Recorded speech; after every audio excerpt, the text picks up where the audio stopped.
Welcome to A English Story.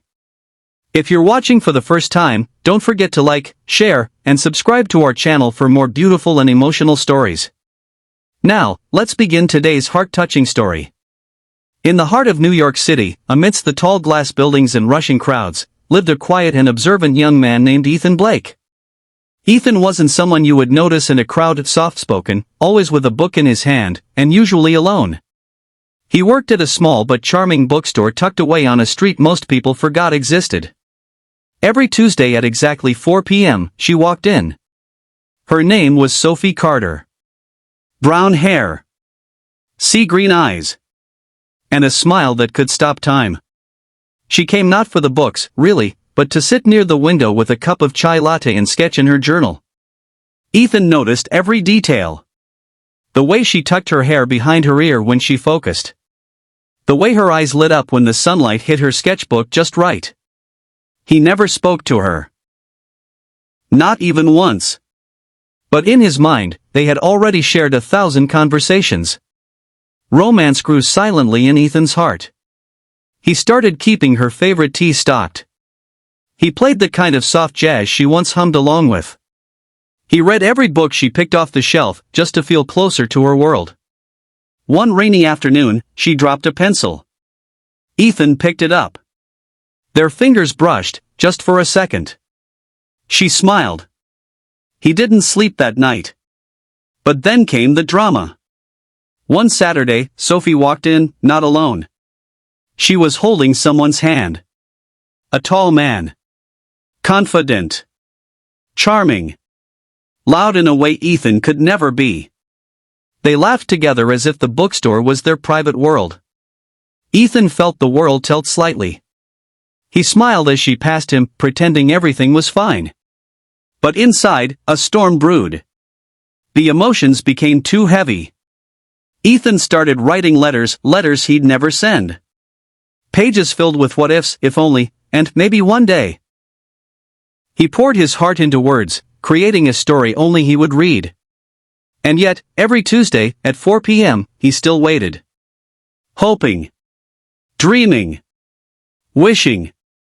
But he knew deep down. Some love stories are written in silence. Some hearts love without ever being loved back.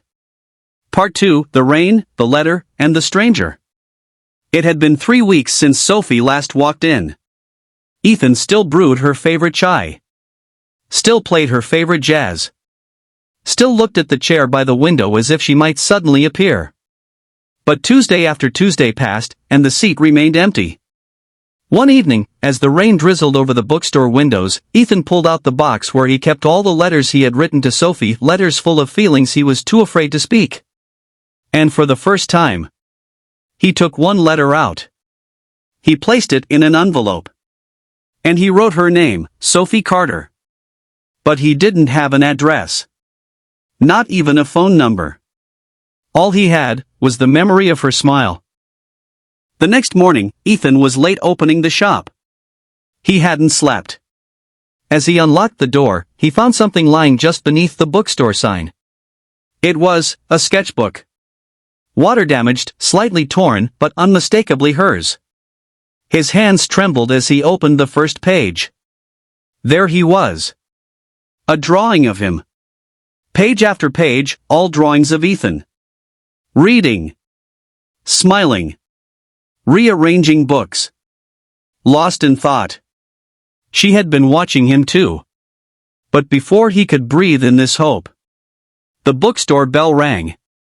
And there she stood. Sophie. Alone. Raindrops on her coat. Eyes wide with nervousness. She held something in her hands. I think I lost this, she said softly, holding up the empty sketchbook cover. Ethan hesitated. I found it this morning. It's beautiful. Their eyes met. A moment passed. 2. I never knew how to say it, she whispered. Me neither, Ethan replied. But before anything else could be said, the door opened again. And the same man from before stepped in. But this time, he wasn't smiling. Sophie's expression shifted. "Ethan," she said, her voice tense. "This is..." The man cut her off. "We need to talk," he said, sharply. Sophie glanced at Ethan, almost apologetically, and turned to leave with the man. But before she stepped out, she looked back and placed the sketchbook in Ethan's hands. Ethan stood frozen, heart pounding. Had she come for him? Or was he still just a side character in someone else's love story? He clutched the sketchbook to his chest, the rain outside growing louder. Part 3, the message inside the sketchbook. The rain wouldn't stop. Ethan sat alone in the quiet bookstore, holding the sketchbook like a secret he didn't know how to carry. Each page was a memory he didn't know they had shared. But then, he noticed something he hadn't seen before. Tucked into the last page of the sketchbook, barely taped on, was a small note. Written in Sophie's handwriting. "If I had the courage, I'd ask you if you ever noticed me the way I noticed you." Ethan's hands trembled. He read it again. And again. A wave of something unfamiliar surged through him. Hope? Fear? Maybe both. For the first time in months, Ethan closed the bookstore early. He walked through the rainy streets of New York, clutching the note in his jacket pocket, chasing a feeling that wouldn't let him stay silent anymore. He didn't know where Sophie lived. But he remembered something she'd once said to the barista next door. "I take the train from Bedford. I sketch during the ride. It's the only time I feel invisible in a good way." That was all he had. At Bedford Station, he waited. 4 hours. Watching every train. Every passenger. Every umbrella-covered face. Just as he began to lose hope. There she was. Walking alone. Head down. Sketchbook in hand. A different one this time. He stepped forward. "Sophie." She stopped. Their eyes met again. And this time, there was no one else around. "You remembered," she whispered. "I read your note," Ethan said, voice low but certain. "And I wanted to say, I did notice. I noticed everything." Her eyes filled, glassy with unshed tears. "Then why didn't you ever say anything?" "I was scared," he admitted. "Scared you belonged to someone else. Scared it wasn't real." She took a breath. "That man you saw, he's my ex. He was supposed to leave. He came back that day without warning. I didn't want to go with him." "Then why did you?" She looked down. "Because I didn't know if you'd ask me to stay." Silence. Then Ethan slowly took the sketchbook out of his bag, the one she had left at the store. "I'm asking now," he said softly. Sophie blinked, a single tear rolling down her cheek. But just as she opened her mouth to speak, a phone rang. She pulled it out, glanced at the screen, her face dropped. I have to take this," she said, stepping away. Ethan stood in the cold air, watching her walk toward the shadows of the station. And just like that, she was gone again. Was this goodbye? Or just another pause in their almost story? Part 4, the missed train or the second chance? The rain had stopped. But in Ethan's chest, it still poured. He stood frozen at the edge of the platform, watching Sophie pace in the distance, talking on the phone. He couldn't hear her voice, only see the way she clenched her free hand, how she looked away from the ground, and occasionally glanced back at him. 5 minutes passed. Then 10. And then, she was gone. She didn't say goodbye. She didn't come back. Just disappeared into the crowd like a ghost from a story never told. Ethan didn't take the train. He walked the long way home through the city, holding her sketchbook tight like a fragile part of his own heart. Back at the bookstore, he placed it in a box and locked it away. He didn't open it again. Days passed. Then weeks. The Tuesday seat by the window stayed empty. Until one evening, right before closing, the bookstore bell chimed. It wasn't Sophie. It was a small girl, maybe 8 or 9, carrying an envelope. She handed it to Ethan and smiled shyly. A lady gave me this outside. She said to give it to the man behind the counter. Did she say her name? The girl nodded. Sophie. Ethan's hands shook as he opened the envelope. Inside was a single page. Handwritten. Soft and careful. Ethan. I had to go. Not forever, I hope. But for now. I needed to find myself without getting lost in someone else. I meant every sketch. Every moment. I noticed you from the beginning. I hope you still notice me when I come back. Please wait. Or don't. But please remember me. Asterisk. There was no return address. Just her name. Sophie. And below it, in pencil, a date. March 3rd, 5 p.m. if you're still there. Ethan looked up at the clock. It was February 22nd. And now, he waits again. Each evening staring at the calendar. Wondering. Will she come back? Will she be alone? And if she does, what will he say? Because some love stories are not about happy endings. They're about the hope that never gives up. Part 5, March 3rd, 5 p.m. The calendar flipped slowly. Each day, Ethan crossed off the dates like a silent countdown to something that may never happen. March 1st. March 2nd. And then. March 3rd. He opened the bookstore early. Rearranged the shelves twice. Brewed the chai exactly the way she liked it. At 4:50 p.m., he sat by the counter, unable to read, unable to think. The bell above the door had never felt louder. 4:55 p.m. The street outside was quiet. A few cars. A couple walking a dog. A bike speeding past. 4:59 p.m. He stood up. His heart was racing. His hands shaking. 5 p.m. Nothing. 5:03 p.m. Still nothing. He waited. Minutes turned to an hour. The jazz music played on, a little too soft, a little too sad. At 6:12 p.m., he finally whispered to himself. Maybe this is the end of the story. But just as he reached for the light switch to close the shop, the bell rang. He turned around. But it wasn't Sophie. It was the barista from the cafe next door, holding something in her hand. A letter. Someone dropped this off earlier today, she said. Said it was for the man with the quiet eyes. Ethan took it silently. Inside, the note was short. I'm sorry. I came at 4:30. I watched through the window.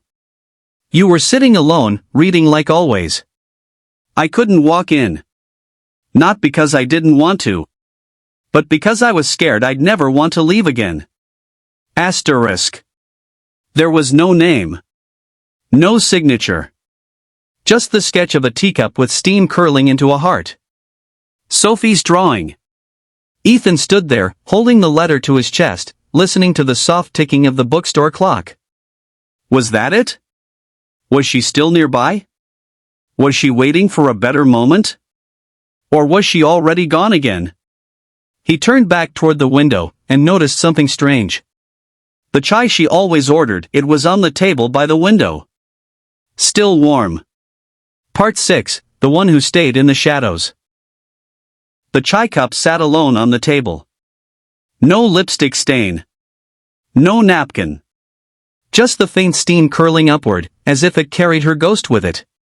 Ethan walked toward the window, placed his fingers on the cup. Still warm. He turned and looked out into the street. Nothing. Just shadows stretching under the evening streetlights. But then. A flicker of motion in the bookstore's corner mirror. He turned. No one. Was he imagining her now? For the next few days, Ethan became a quiet detective. He checked the security camera footage, but the angle didn't catch the table by the window. He asked the barista. No one came in. But someone left flowers on your window ledge. Around 5. He checked. Yes. A single white daisy sat in a plastic coffee cup outside the shop. Sophie once told him, "Daisies are the loneliest flowers. That's why I love them." Ethan wrote a note. He placed it inside a book, The Little Prince, the one Sophie had bought on her second visit. He left it on the window seat. Just in case. You don't have to walk in. But I'm still here. You once said loneliness is quieter when someone understands it. I understand it now. And I don't want you to be alone anymore. Asterisk. Every day, he checked the book. But it stayed untouched. Until Thursday. Thursday at 4:17 p.m. The bell rang once. No one was there. But the book on the window seat had moved. Inside was a page from Sophie's sketchbook. It wasn't a drawing this time. It was a map. Hand-drawn. Simple. A bench in Central Park. And a time, Sunday, 6 p.m. No words. Just a heart drawn beside the park bench. Ethan folded the map. No smile. No tears. Just stillness. A decision had been made. But not by him. And he would follow it. Because some stories don't happen inside the bookstore. Some stories are waiting out there. In the quiet places where love hides in plain sight. Part 7, The Bench in the Park. Sunday. 6 p.m. The city felt quieter than usual. Ethan stood at the park entrance with a flower in his hand. A single daisy, just like the one she left. A breeze rustled the trees, and the sky was a soft wash of gold and lavender. Following Sophie's map, he walked past joggers, strollers, and quiet couples until he reached bench 17, curved iron arms, worn wooden slats, and a perfect view of the little lake in front of it. She wasn't there. Yet. He sat. Waited. Birds chirped. Somewhere nearby, someone strummed a guitar. Children laughed in the distance. But all Ethan could hear was his heartbeat. 6:05 p.m. No Sophie. 6:10 p.m. Still nothing. Then. Footsteps. He turned, but it wasn't her. Just a woman walking her dog. He looked down, smiled faintly, and placed the daisy on the bench beside him. He whispered quietly to it, as if it were listening. "I don't mind waiting, but I wish I knew why I have to." Suddenly, something fluttered to the ground beside him. A folded piece of paper. He looked up. But no one was there. He unfolded it slowly. It read, "I'm close. But not brave enough yet. I see you. You still look at the world like it could fall in love with you. Maybe it already did. No name. But Ethan didn't need one. He stood up and scanned the trees. And for the briefest moment, just a flicker, he saw her. A figure in a gray coat, standing behind a lamppost, barely visible between the leaves. Their eyes met. Just for a second. Then she turned. And walked away. He didn't chase her. Not because he didn't want to. But because he finally understood.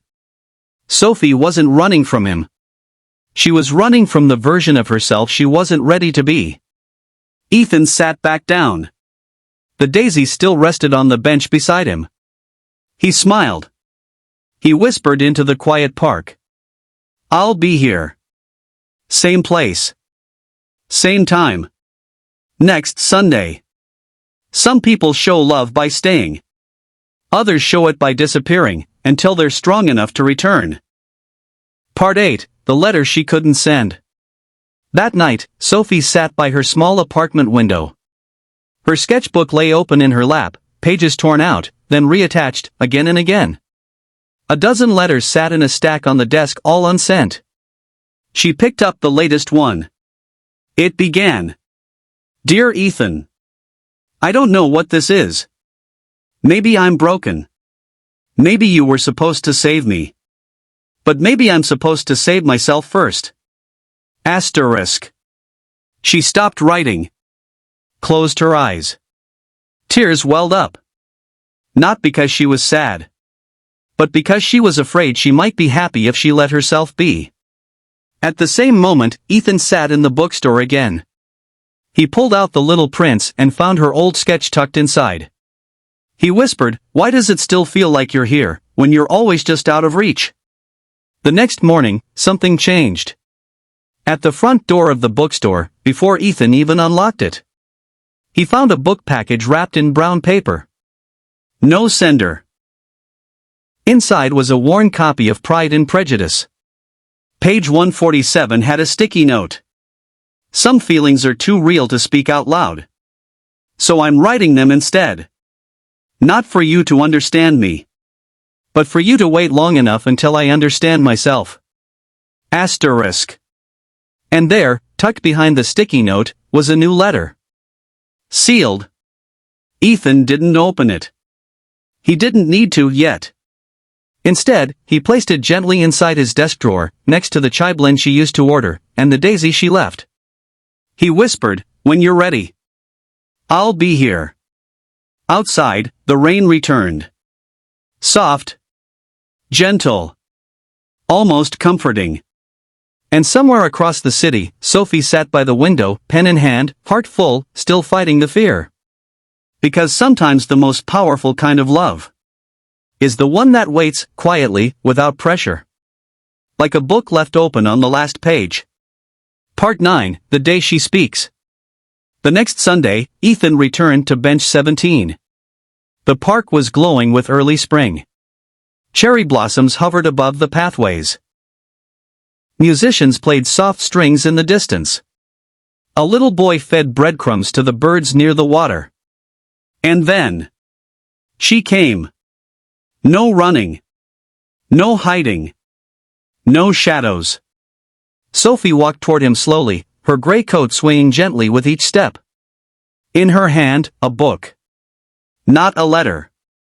Not a drawing. A book with a folded page. She sat beside him on the bench. For a moment, neither spoke. Then she turned to him and finally said, "I spent so long writing letters I was too afraid to send. But none of them said what I really wanted to tell you." Ethan didn't move. Just listened. She opened the book. It was The Little Prince, the same one from the bookstore. On the marked page, she had written, "I saw you. Every time. You made me feel seen without asking me to explain who I was. I was scared of needing someone. But even more scared of losing someone I never truly had." And then she whispered, "I don't know if this is a love story. But it's the truest story I've ever lived." Ethan reached for her hand. Softly. Gently. With no expectation. This time, she didn't pull away. They sat there for hours. No rush. No dramatic kiss. Just shared silence that felt like home. Because the best love stories don't always begin with fireworks. Sometimes they begin with books. With quiet glances. With waiting. And when it's real, you don't chase it. You just choose it, together. Final lessons from the story. 1. One-sided love isn't weakness, it's courage. Loving someone silently shows strength, not desperation. 2. Sometimes people leave not because they don't love you, but because they're still learning to love themselves. 3. Not every love story needs a dramatic ending. The quiet ones are often the most unforgettable. 4. If it's meant to be, it won't need chasing.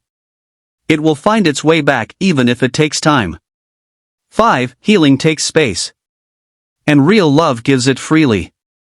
If this story touched your heart, helped you heal, or made you believe in soft love again, please like, share, and subscribe to A English Story. More emotional and romantic stories are on the way. Because stories end. But love? It always finds a new chapter.